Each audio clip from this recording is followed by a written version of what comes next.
Lecture number 7. विद्यार्थी मित्रो, lecture number 6 मध्ये आपण लॉस ऑफ प्रॉफिट पॉलिसीचं पूर्ण थिअरिटिकल पार्ट कव्हर केलेला आहे. त्यामध्ये लॉस ऑफ प्रॉफिट पॉलिसी का घेतली जाते, त्यामध्ये कशाचा समावेश होतो, इंडेमनिटी पिरियड, शॉर्ट सेल्स आणि स्टेप्स, हे सगळं आपण कव्हर केलेले आहे. आज आपण त्याच्यावरचे प्रॉब्लेम्स घेऊ. आपण problem solutions. Loss of profit पॉलिसीमध्ये सगळ्यात महत्वाचा पहिली स्टेप म्हणजे महत्वाची आहे ते शॉर्ट सेल्स काढणे. जर शॉर्ट सेल्स चुकले तर पुढचं आपलं बरंच चुकतं. त्यामुळं शॉर्ट सेल्सवरती मी जास्त जोर दिलेला आहे. Problem number 1. तर ह्या प्रॉब्लेमची पीडीएफ मी व्हॉट्सअप ग्रुपला तुम्हाला पाठवलेली आहे आणि त्याशिवाय युट्यूबच्या खाली आपल्या व्हिडिओच्या खाली डिस्क्रिप्शन बॉक्समध्ये त्या प्रॉब्लेमची लिंक दिलेली आहे. तिथून डाउनलोड करून घेऊन प्रिंट काढून नंतर तुम्ही स्वतः हे बघून प्रॅक्टिस करा. Problem number 1. A fire broke out in the premises of x limited on 1/4/2015, 1 April 2015. या दिवशी आग लागली म्हणजे date of fire 1 April 2015. And due to fire, the business was interrupted म्हणजे बंद पडणे, अडथळा येणे, and sales were affected for next 6 months. आणि या बिझनेसमध्ये आग लागल्यामुळे पुढचे 6 महिने बिझनेस आपला इंटरप्ट झालाय आणि सेल्सवरती परिणाम झालाय. म्हणजे इंटरप्शन पीरियड आहे 6 months. Interruption period 6 months. त्यामुळे आपण इंडेमनिटी पिरियड काढू शकतो. Indemnity period from the date of fire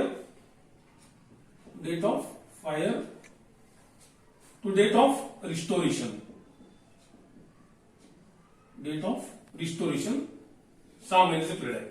म्हणजे इंडेमनिटी पिरियड 1/4/2015 ते 6 महिने 30/9/2015. यावर सगळी माहिती काढायची, तयार करायची. Sales during this period amount ₹60,000. या इंडेमनिटी पिरियड मध्ये म्हणजे 1/4/2015 ते 30/9/2015 मध्ये सेल्स झालेले 60,000 रुपये आणि as against ₹2 lakh for the corresponding period of the previous year. आणि याच पिरियडमध्ये करस्पॉन्डिंग पिरियडला म्हणजेच करस्पॉन्डिंग पिरियड आपला कुठला आला आता 1/4/2015 ते 30/9/2015 हा चालू वर्षाचा पिरियड आहे, इंडेमनिटी पिरियड. त्याच्यात सेम करस्पॉन्डिंग म्हणजेच 1/4/2014 to 30/9/2014. Sales during corresponding indemnity period आपल्याला दिलेले 2 lakh. There was an increase of 20% in sales during the current year. जर आग वगैरे लागली नसती तर या वर्षीच्या सेल्समध्ये 20% वाढ झाली असती. During the current year the company had taken the consequential loss insurance policy म्हणजे loss of profit policy. Compute the short sales during the period of interruption of the business due to fire. आपल्याला short cells विचारलेले. मग आता problem आपण वाचलाय. Problem मधली माहिती summary आपण तयार केली. Date of fire 1/4/2015. इंटरप्शन म्हणजे बिझनेस मध्ये डिस्टर्ब झालाय 6 महिन्याचा, त्यावर आपण इंडेमनिटी पिरियड काढला. इंडेमनिटी पिरियड 1/4/2015 ते 30/9/2015 from the date of fire to the date of restoration. या इंडेमनिटी पिरियड मध्ये मधले सेल्स आपल्याला दिले 60,000 आणि corresponding indemnity period of last year आपल्याला दिले 2 लाख आणि increase in sales expected increase 20% दिले. यावर आपल्याला शॉर्ट सेल्स काढायचे.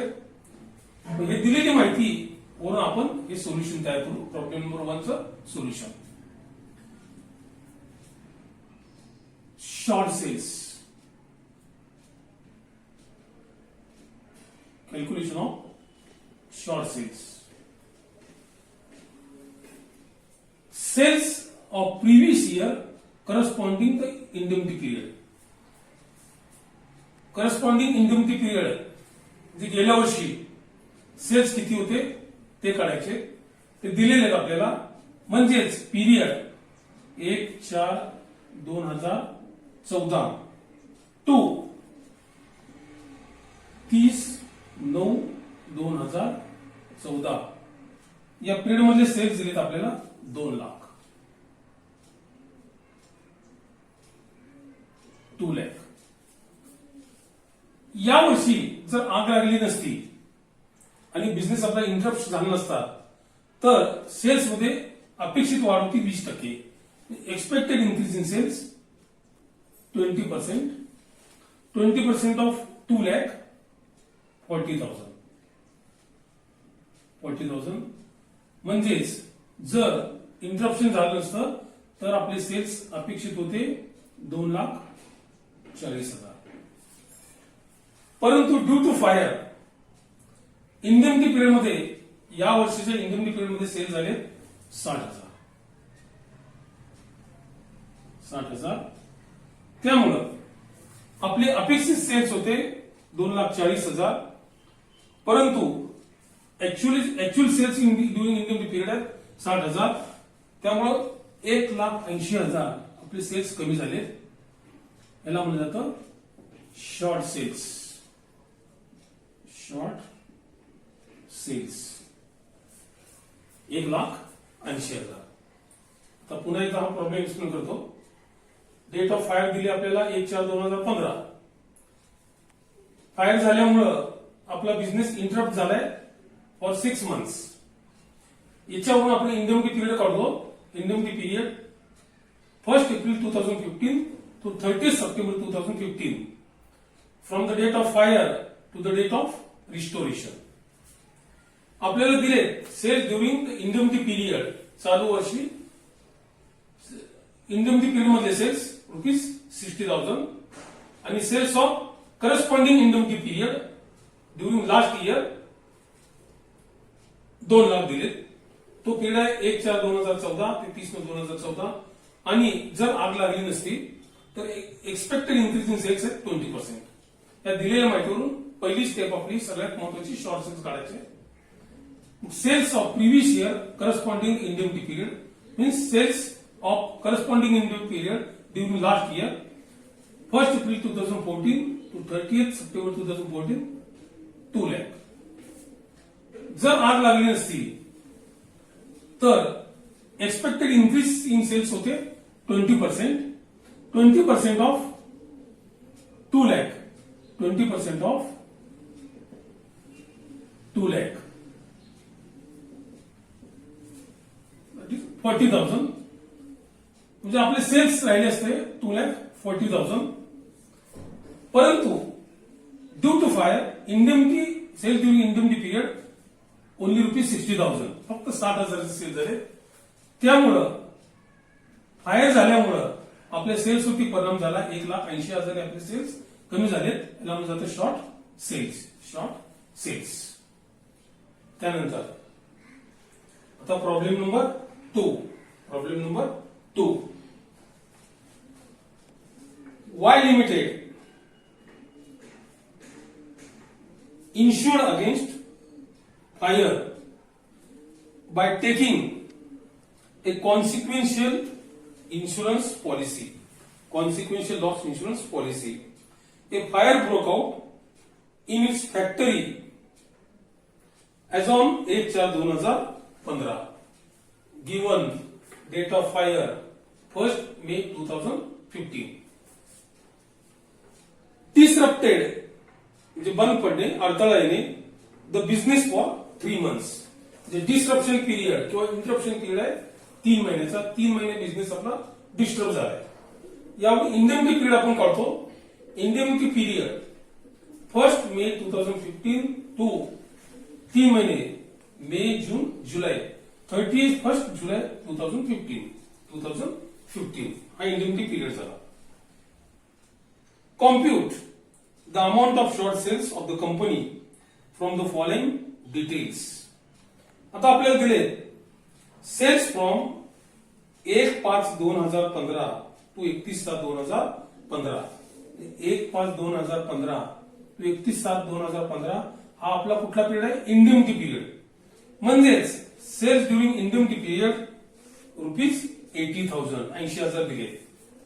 त्यानंतर सेल्स फ्रॉम 1/5/2014 टू 31/7/2014 ह्याला करस्पॉन्डिंग पिरियड जे sales during corresponding indemnity period. Corresponding indemnity period 1/5/2014 याला करस्पॉन्डिंग टू 31/7/2014 म्हणजेच दिले आपल्याला सेल्स फ्रॉम 1/5/2014 टू 31/7/2014 म्हणजे sales during corresponding period 2,50,000. Expected increase in the sales during the year 2015 10%. जर फायर झालं नसतं तर आपले सेल्स 10% वाढ अपेक्षा होती.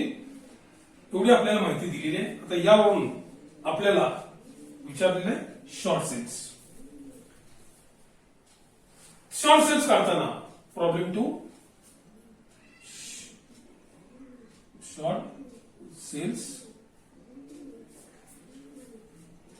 सेल्स काढताना sales of previous year corresponding to the period of indemnity किंवा sales of corresponding indemnity period during last previous year that is the period 1/4/2014 1 May 2014 to 31 July 2014 sales दिले आपल्याला 2,50,000.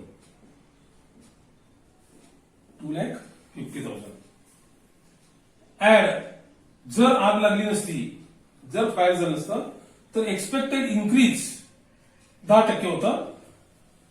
10% ऑफ 2,50,000.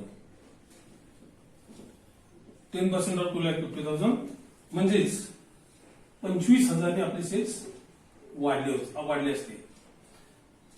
त्यामुळे जर आग लागली नसती तर आपल्याला अपेक्षित सेल्स होते 2,75,000.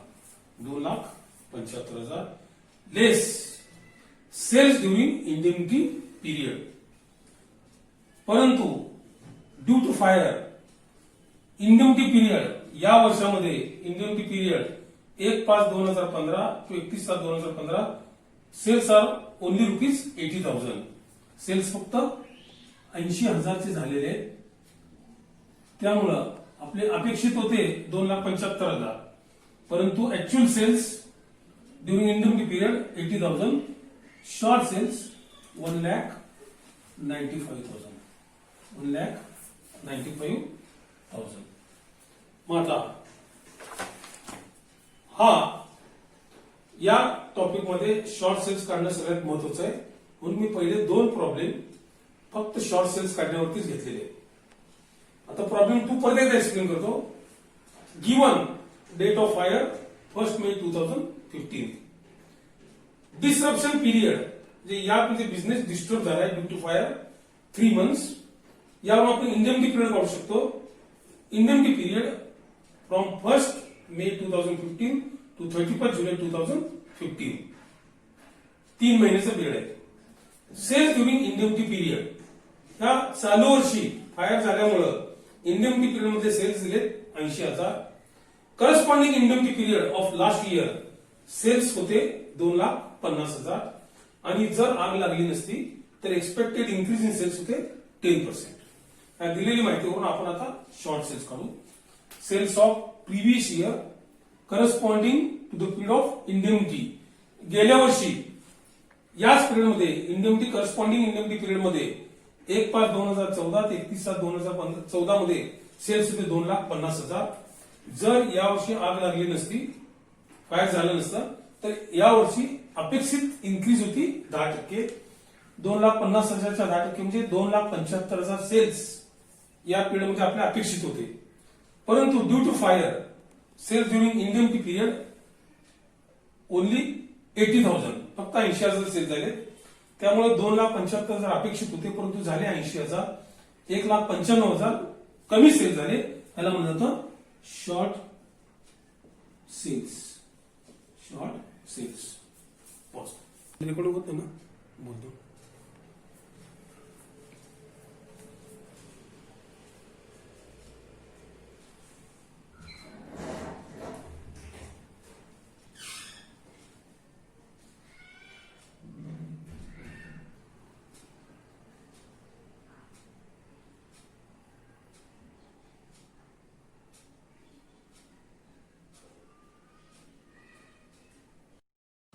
Problem number 3. A fire occurred in factory premises of Mr. Janki Das on 1st March 2015. Date of fire 1st March 2015. The business was insured for the loss of profits. The period of indemnity being 9 months. आपल्याला period of इंडियमिटी दिलाय 9 महिन्याचा, म्हणजेच business आपला 9 महिने disturb झालाय. Date of fire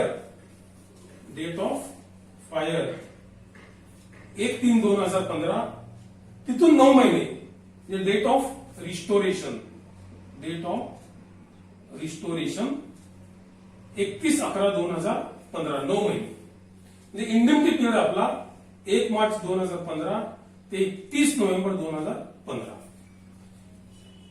the following details are available. Particulars rupees.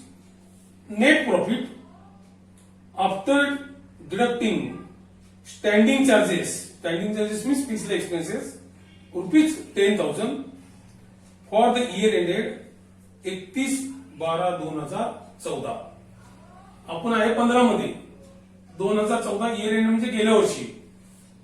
गेल्या वर्षीचा net profit आपल्याला दिलाय 50,000. Net profit for last year 50,000. Then sales for the year ending 28 February 2015. आता या तारखा सांभाळणं आणि या तारखा काय आहे हे काढणं लय महत्वाचं. आपल्याला दिलंय sales for the year ending 28/2/2015. आपलं गेल्या वर्षीची इयर एंड आहे 31/12/2014. पण आता इथे इयर एंड दिले 28/2/2015. मग इथं लक्ष द्यायचं 28/2/2015 आणि आपली फायर झालेली आहे 1/3/2015. म्हणजेच sales of 12 months up to the date of fire. हे लक्षात घ्यायचं. ज्या दिवशी आग लागली त्याच्या आदल्या दिवसापासून 12 महिन्याचे सेल्स दिलेत आपल्याला 6 लाख. Then sales for the year ended 31/12/2014. 31/12/2014 म्हणजे गेल्या वर्षी. Sales of last financial year गेल्या वर्षी सेल्स होते 5 लाख. त्यानंतर सेल्स फॉर 9 मंथ्स आफ्टर 1/3/2015. वाक्य रचना बघायची, त्यावर ठरवायचं. Sales for 9 months after 31/3/2015. After 1/3/2015. After 1/3/2015. आता 1/3/2015 म्हणजे date of fire. Date of fire नंतर 9 महिने म्हणजेच आपला इंडियमिटी पिरियड. सेल्स दिले 85,000 म्हणजेच sales during indemnity period. 85,000. Then sales from 1/3 to 30/11/2014. Sales from 1/3 म्हणजेच 1/3/2014 इथे टू 31/11/2014 म्हणजे लास्ट इयर. म्हणजे corresponding indemnity period of last year. Corresponding indemnity period of last year sales होते 3,75,000. Amount of the policy for the loss of profits 60,000. Amount of policy आहे 60,000ची. एवढी आपल्याला माहिती दिलेली आहे. ती माहिती आपण समरीमध्ये बसवायचं आणि आपल्या फॉर्म्युल्याच्या मध्ये जे टर्म आहे त्या टर्मशी जुळवून घ्यायची. मग आता आपलं पहिली स्टेप आहे आपली short sales, calculation of short sales, particulars rupees, sales of corresponding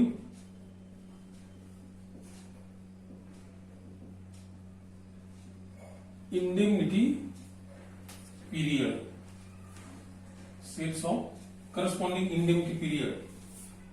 आता sales of corresponding indemnity period 1/3 date of fire to the date of restoration of corresponding year 3,75,000 दिले आपल्याला.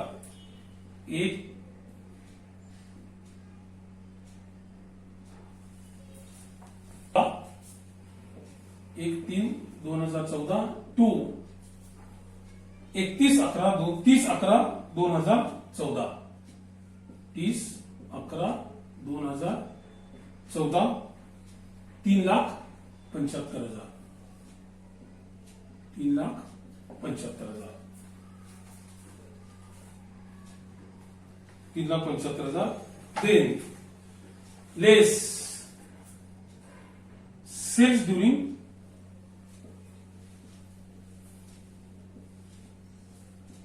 indemnity period, sales during indemnity period, that is sales from 1/3/2015 to 30/11/2015 हे आपल्याला दिलेले आहेत 85,000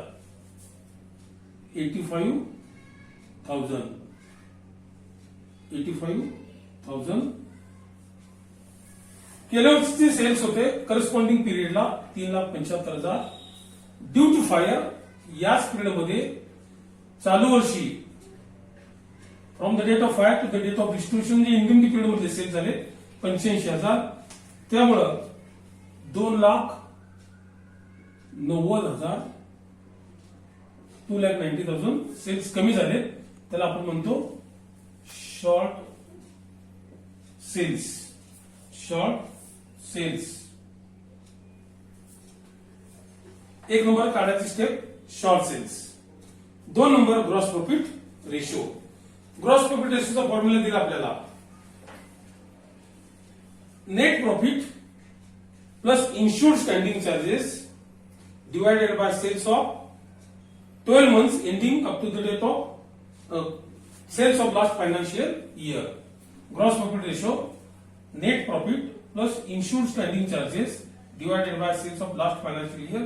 आता ही step करताना तुम्हाला मागच्या वेळेला एक्सप्लेन केलंय की कम्प्लीट लास्ट इयरचेच फिगर घ्यायचे. मग नेट प्रॉफिट आपल्याला दिलाय 50,000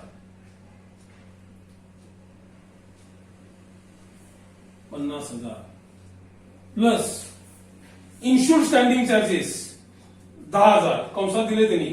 after deducting standing charges rupees 10,000 insured standing charges 10,000 divided by sales of last financial year. Sales for the year ended 31/12/2014 म्हणजे sales of last financial year 5 lakh 5 lakh into 100 gross profit ratio आला 12%. That is gross profit ratio 12%. Gross profit ratio 12%. तिसरी step काढायची indemnity ratio. Indemnity रेशोचं काय formula आपल्याला दिले आहे amount of policy divided by cells for 12 months ending up to the date of fire. Amount of policy दिलेली आहे 60,000. Amount of policy 60,000 divided by sales of for 12 months ending up to the date of fire म्हणजे काय आपण standard sales म्हणतो. Ending up to the date of fire म्हणजे 28/2/2015 sales for the ending 28/2/2015 6 lakh 6 lakh into 100 बरोबर 10%. Indian ratio 10%. त्यानंतर चौथी step, claim for loss of profit. Formula आपल्याला दिला आहे, short sales rupees 2,90,000 into lower of gross profit ratio or indemnity ratio. Gross profit ratio 12%, indemnity ratio 10%. या दोन्हीपैकी जो lower आहे, म्हणजे लोअर कुठला आहे, इंडेमिनिटी रेशो किती टक्के, 10%. Lower of indemnity ratio that is lower घ्यायचा 10% बरोबर rupees 29,000 is the claim for loss of profit. आता पुन्हा एकदा मी एक्सप्लेन करतो. आपल्याला दिलेली माहिती प्रॉब्लेमची आपण समरीमध्ये तयार करून घ्यायची. Date of fire 1 March 2015. Period of indemnity 9 months, म्हणजे 9 महिन्यासाठी बिझनेस इंटरप्ट झालाय. यावर आपण इंडेमिनिटी पिरियड काढतो. Indemnity period from the date of fire to the date of restoration, that is 9 months, 1 March 2015 to 30th November 2015. Given net profit for last completed year 50,000. Sales for the year ending on 28 February 2015, 28 February 2015, that is date of fire आहे 1/3/2015, त्याच्या अगोदरची तारीख आहे. म्हणजेच sales for 12 months ending up to the date of fire 6 lakh. Then sales for the year ended 31/12/2014, 31/12/2014 म्हणजे last completed year rupees 5 lakh. Sales for 9 months after 1/3/2015. तर देताना कसं दिलेलं सरळ देतात आपल्याला. Sales for 9 months after 1/3/2015. After means 1/3/2015 नंतर, म्हणजेच after date of fire, that is indemnity period. Sales during indemnity period rupees 85,000.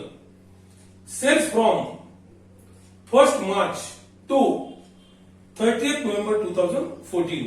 आता 2014 म्हणजे लास्ट इयर.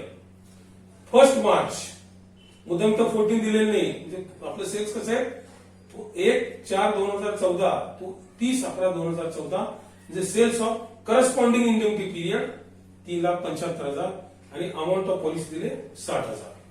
यावरून आपल्याला या स्टेप्स मध्ये प्रॉब्लेम बसवायचे. पहिली स्टेप आपली short sales means sales of corresponding indemnity period minus sales of indemnity period.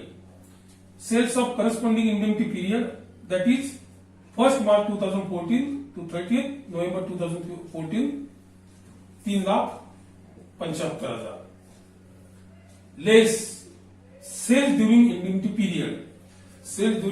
period from the date of fire to the date of restoration चालू वर्षी 85,000. गेल्या वर्षी याच पिरियडमध्ये फायर नसल्यामुळं सेल झालेली 3,75,000 आणि ड्यू टू फायर या वर्षी याच पिरियडमध्ये इंडेमिनिटी पिरियडमध्ये 85,000 सेल्स झाले, म्हणजे सेल्स 2,90,000 कमी झाले. याला म्हणलं तर short sales. Second step gross profit ratio. याचा फॉर्म्युला आपल्याला दिलेला आहे, net profit plus insured standing charges divided by sales of last financial year into 100. आता ग्रॉस प्रॉफिट रेशो काढताना कम्प्लीट फिगर्स ह्या गेल्या वर्षीच्या पाहिजे, एवढं लक्षात घ्यायचं. मग नेट प्रॉफिट आपल्याला गेल्या वर्षीचं दिलंय 50,000. Insure standing charges 10,000. Insure standing charges means fixed charges divided by sales of last financial year, गेल्या वर्षीचे सेल्स, म्हणजे sales for the year ended 31/12/2014 5 lakh गुणिले 100. रेशो येतो gross profit ratio 12%. GP ratio gross profit ratio 12%. 3 number step indemnity ratio. याचा formula दिलाय amount of policy divided by sales for 12 months ending up to the date of fire into 100. Amount of policy rupees 60,000 दिलेली आपल्याला divided by sales for 12 months ending up to the date of fire. Sales for the year ending 28/2015 म्हणजे dates of अगोदर 6 lakh into 100 बरोबर ratio आला इंडिमनिटी ratio 10%. इंडिमनिटी ratio 10% आणि चौथी step claim for loss of profit. Claim for loss of profit short sales into lower of gross profit ratio और indemnity ratio. Short sales गुणिले gross profit ratio आणि indemnity ratio या दोन्हीपैकी जो कमीत कमी रेशो आहे तो घ्यायचा लहान ratio. That is say short sales 2,90,000. Gross profit ratio 12%, indemnity ratio 10%. या दोन्हीपैकी कमी म्हणजे लेस आहे 10%. तो घेतला इंडिमनिटी रेशो. मग आपल्याला claim for loss of profit आला 29,000. एवढ्यासाठी आपण इन्शुरन्स कंपनीकडे क्लेम करणार. या पद्धतीने प्रॉब्लेम व्यवस्थित वाचायचा, सोडवायचा. पुन्हा एकदा सांगतो, प्रॉब्लेम्स पीडीएफ व्हॉट्सअप ग्रुपला पाठवलेली आहे. त्याशिवाय युट्यूबच्या खाली जो व्हिडिओच्या खाली जे डिस्क्रिप्शन बॉक्स आहे त्यामध्ये याची लिंक दिलेली आहे. त्यातून काढून घ्या, त्याची प्रिंट काढा आणि व्हिडिओ बघताना हे समजून घेण्याचा प्रयत्न करा. थँक्यू.